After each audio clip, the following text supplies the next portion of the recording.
بسم اللہ الرحمن الرحیم. شروع اللہ کا نام لے کر جو بڑا مہربان نہایت رحم والا ہے. قل اوحی الی انہ استمع نفر من الجن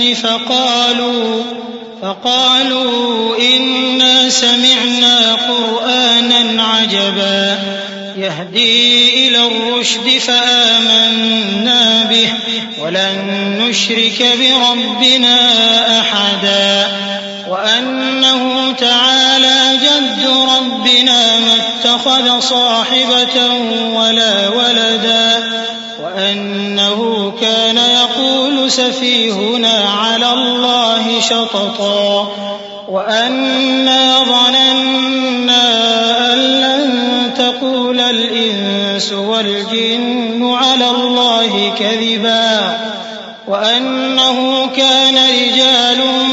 من الإنس يعوذون برجال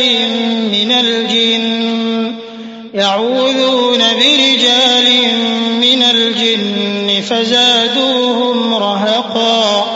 وأنهم ظنوا كما ظننتم أن لن يبعث الله أحدا. اے پیغمبر صلی اللہ علیہ وآلہ وسلم، لوگوں سے کہہ دو کہ میرے پاس وحی آئی ہے کہ جنوں کی ایک جماعت نے اس کتاب کو سنا تو کہنے لگے کہ ہم نے ایک عجیب قرآن سنا جو بھلائی کا رستہ بتاتا ہے، سو ہم اس پر ایمان لے آئے، اور ہم اپنے پروردگار کے ساتھ کسی کو شریک نہیں بنائیں گے، اور یہ کہ ہمارے پروردگار کی شان بہت بلند ہے، وہ نہ بیوی رکھتا ہے نہ اولاد، اور یہ کہ ہم میں سے کوئی بے وقوف اللہ کے بارے میں جھوٹ گھڑتا ہے، اور ہمارا یہ خیال تھا کہ انسان اور جن اللہ کی نسبت جھوٹ نہیں بولیں گے، اور یہ کہ بعض بنی آدم بعض جنات کی پناہ لیا کرتے تھے تو اس سے ان کی سرکشی اور بڑھ گئی تھی، اور یہ کہ ان کا بھی یہی اعتقاد تھا جس طرح تمہارا تھا کہ اللہ کسی کو نہیں زندہ کرے گا. وَأَنَّا لَمَسْنَا السَّمَاءَ فَوَجَدْنَاهَا مُلِئَتْ حَرَسًا شَدِيدًا وَشُهُبًا وَأَنَّا كُنَّا نَقْعُدُ مِنْهَا مَقَاعِدَ لِلسَّمْعِ فَمَن يَسْتَمِعِ الْآنَ يَجِدْ لَهُ شِهَابًا رَّصَدًا وَأَنَّا لَا نَدْرِي أَشَرٌّ أُرِيدَ بِمَن فِي الْأَرْضِ أَمْ أَرَادَ بِهِمْ رَبُّهُمْ رَشَدًا وَأَنَّا مِنَّا الصَّالِحُونَ وَمِنَّا دُونَ ذَلِكَ كُنَّا طَرَائِقَ قِدَدًا وَأَنَّا ظَنَنَّا أَن لَّن نُّعْجِزَ اللَّهَ فِي الْأَرْضِ وَلَن نُّعْجِزَهُ هَرَبًا وَأَنَّا لَمَّا سَمِعْنَا الْهُدَىٰ آمَنَّا بِهِ فَمَن يُؤْمِن بِرَبِّهِ فَلَا يَخَافُ بَخْسًا وَلَا رَهَقًا وَأَنَّا مِنَّا الْمُسْلِمُونَ وَمِنَّا الْقَاسِطُونَ فَمَنْ أَسْلَمَ فَأُولَٰئِكَ تَحَرَّوْا رَشَدًا وَأَمَّا الْقَاسِطُونَ فَكَانُوا لِجَهَنَّمَ حَطَبًا. اور یہ کہ ہم نے آسمان کو ٹٹولا تو اس کو مضبوط چوکیداروں اور انگاروں سے بھرا ہوا پایا، اور یہ کہ پہلے ہم وہاں بہت سے مقامات پر فرشتوں کی باتیں سننے کے لیے بیٹھا کرتے تھے، اب کوئی سننا چاہے تو اپنے لیے انگارہ تیار پاتا ہے، اور یہ کہ ہمیں معلوم نہیں کہ اس سے اہل زمین کے ساتھ برائی مقصود ہے یا ان کے پروردگار نے ان کی بھلائی کا ارادہ فرمایا ہے، اور یہ کہ ہم میں بعض نیک ہیں اور بعض دوسری طرح کے، ہمارے کئی طرح کے مذہب ہیں، اور یہ کہ ہم نے سمجھ لیا ہے کہ ہم زمین میں خواہ کہیں ہوں اللہ کو ہرا نہیں سکتے اور نہ بھاگ کر اس کو تھکا سکتے ہیں. اور جب ہم نے ہدایت کی کتاب سنی اس پر ایمان لے آئے، سو جو شخص اپنے پروردگار پر ایمان لاتا ہے تو اس کو نہ نقصان کا خوف ہے نہ کسی طرح کے ظلم کا، اور یہ کہ ہم میں بعض فرما بردار ہیں اور بعض نافرمان ہیں، تو جو فرما بردار ہوئے وہ سیدھے رستے پر چلے، اور جو نافرمان ہوئے وہ دوزخ کا ایندھن بنے. وأن لو استقاموا على الطريقة لأسقيناهم ماء غدقا لنفتنهم فيه ومن يعرض عن ذكر ربه يسلكه عذابا صعدا وأن المساجد لله فلا تدعوا مع الله أحدا وأنه لما قام عبد الله يدعوه كادوا يكونون عليه لبدا قل إنما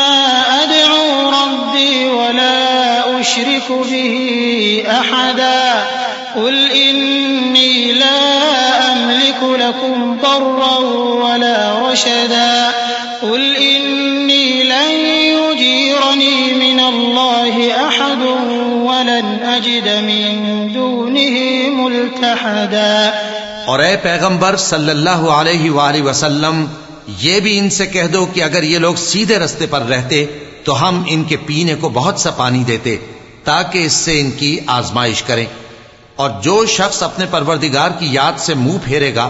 وہ اس کو سخت عذاب میں داخل کرے گا. اور یہ کہ مسجدیں خاص اللہ کی ہیں تو اللہ کے ساتھ کسی اور کی عبادت نہ کرو. اور جب اللہ کے بندے یعنی یہ پیغمبر صلی اللہ علیہ وآلہ وسلم اس کی عبادت کو کھڑے ہوئے تو کافر ان کے گرد ہجوم کر لینے کو تھے. اے نبی صلی اللہ علیہ وآلہ وسلم کہہ دو کہ میں تو اپنے پروردگار ہی کی عبادت کرتا ہوں اور کسی کو اس کا شریک نہیں بناتا. یہ بھی کہہ دو کہ میں تمہارے لیے نہ کسی نقصان کا اور نہ نفع کا کچھ اختیار رکھتا ہوں. یہ بھی کہہ دو کہ اللہ کے عذاب سے مجھے کوئی پناہ نہیں دے سکتا اور میں اس کے سوا کوئی جائے پناہ نہیں پاؤں گا. إلا بلاغا من الله ورسالاته ومن يعص الله ورسوله فإن له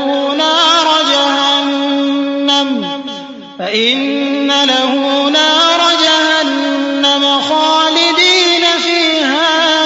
أبدا حتى إذا رأوا ما يوعدون فسيعلمون من أضعف ناصرا وأقل عددا. قل إن أدري أقريب ما توعدون أم يجعل له ربي أمدا. ہاں، اللہ کی طرف سے احکام کا اور اس کے پیغاموں کا پہنچا دینا ہی میرے ذمے ہے. اور جو شخص اللہ اور اس کے پیغمبر کی نافرمانی کرے گا تو ایسوں کے لیے جہنم کی آگ ہے، وہ ہمیشہ ہمیشہ اس میں رہیں گے یہاں تک کہ جب یہ لوگ وہ دن دیکھ لیں گے جس کا ان سے وعدہ کیا جاتا ہے تب ان کو معلوم ہو جائے گا کہ مددگار کس کے کمزور ہیں اور شمار کن کا تھوڑا ہے. کہہ دو کہ جس دن کا تم سے وعدہ کیا جاتا ہے میں نہیں جانتا کہ وہ عنقریب آنے والا ہے یا میرے پروردگار نے اس کی مدت دراز کر دی ہے. عالم الغیب فلا يظهر على غیبه احدا الا من ارتضى من رسول فإنه يسلك من بين يديه ومن خلفه رصدا ليعلم أن قد أبلغوا رسالات ربهم وأحاط بما لديهم وأحصى كل شيء عددا. وہی غیب کا جاننے والا ہے، سو کسی پر اپنے غیب کو ظاہر نہیں کرتا، ہاں جس پیغمبر کو پسند فرمائے اور اس کو غیب کی باتیں بتا دے تو اس کے آگے اور پیچھے نگہبان مقرر کر دیتا ہے تاکہ معلوم فرمائے کہ انہوں نے اپنے پروردگار کے پیغام پہنچا دیے ہیں. اور یوں تو اس نے ان کی سب چیزوں کا ہر طرف سے احاطہ کر رکھا ہے اور ایک ایک چیز گن رکھی ہے.